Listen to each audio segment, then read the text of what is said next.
So I'm Jonathan Bailey Holland, composer of Forged Sanctuaries, which was written to commemorate the 100th anniversary of the National Park Service and the 50th anniversary of the National Endowment for the Arts. Cape Cod is a place that my family spent a lot of time. It's a special project because it was a place that was a special place for me to begin with.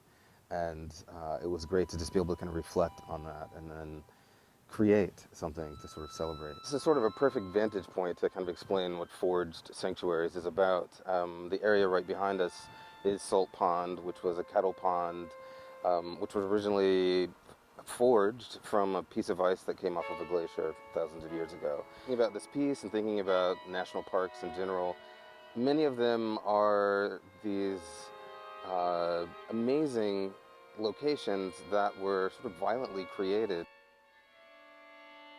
First movement, you hear at the beginning sort of wind sounds that are created by the players pulling the bow across the string but not actually producing sound. It was sort of my way of setting up a landscape, if you will, sort of a blank slate.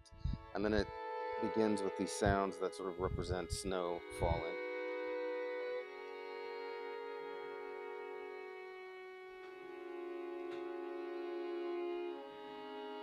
And then in the middle of the movement, we hear that massive sound sort of get rough and move slowly, which is my representation of the glacier actually moving across the earth. And the end of that movement sort of ends reflecting on what is left behind after all of that destruction, if you will.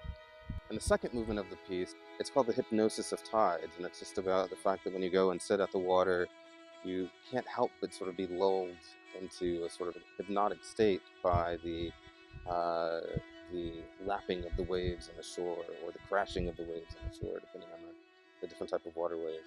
As a composer, you get all of these ideas about how you're going to put things together and what they're supposed to represent. And if there are extra musical ideas, the challenge is to somehow translate that into the music in a way that it's also conveyed to a listener who may or may not know what the program of the music is. And as a composer, you rely on performers to bring your music to life. It's really an exciting project for me as an alum of Curtis Institute of Music.